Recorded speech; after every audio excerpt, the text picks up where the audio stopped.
Welcome to Not Milk Never Milk. Subscribe if you're lactose intolerant. In this video, I will explain how to use Adobe Premiere Rush.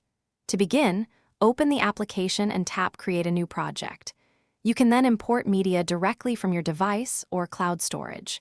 The intuitive interface features a clear timeline where you can easily drag and drop your video clips, photos, and audio. This quick setup allows you to start arranging your content in just a few moments, making the initial editing process incredibly straightforward and user-friendly. Once your media is on the timeline, you can start refining your edit. Use the trimming handles to shorten or lengthen clips and the split tool to cut them precisely.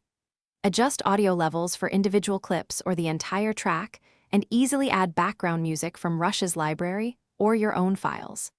Enhance your story with engaging transitions between scenes and add professional-looking titles using the built-in templates, all with just a few taps. Take your video to the next level by refining its visual appeal.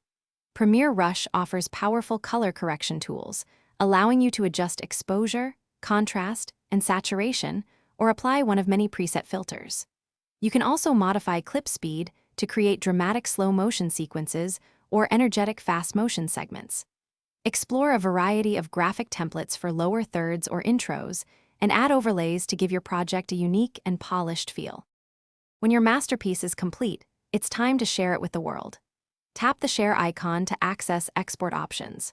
You can choose from various resolutions, such as 1080 pixels for high definition, and adjust quality settings to suit your needs.